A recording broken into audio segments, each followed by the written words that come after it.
Naiinis ka ba o sawa ka na rin ba sa pabango mo na pag nag-spray ka sa loob ng bahay, kumakapit siya, pero paglabas mo ng bahay, nawawala na agad yung pabango. So ito po yung mga pabango na in-order natin. Is for sale ko po ito dito sa aming lugar. So tumatagal po ito ng 10 hours. Naman is maganda talaga, bagay dun sa mga prices na nakalagay po dyan sa ating yellow basket. Unahin natin itong cucumber melon. Shake muna natin para kumalat yung oil. Para kang prutas na amoy kindi. Matamis lang. Bango.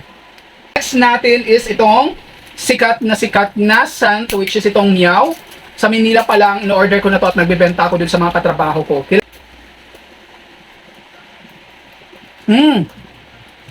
At mabango talaga to. Ano ko sa kanya, matamis na fresh, ganyan. Next natin itong si Amber Romance. Okay, syempre, sa pangalan pa lang, maganda to kapag meron kang kadate.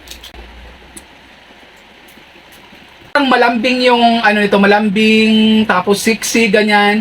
Yun yung dating nitong Amber Romance. Next natin itong si Vanilla Lace.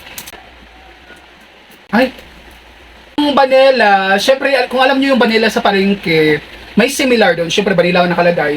Mild lang yung pagka-vanilla na amoy niya. Parang ano lang, mellow lang yung kanyang atake, hindi siya yung masakit sa ilong. Sa apat na scent po na chinek out ko, ang 20% dito is itong si Meow, tapos itong tatlo si Vanilla Lace, si Amber Romance, at saka itong si Cucumber Melon, sila po ay 30% oil base po. Kaya ano pang inaantay nyo, i-check out nyo na yan dyan sa Yellow Basket.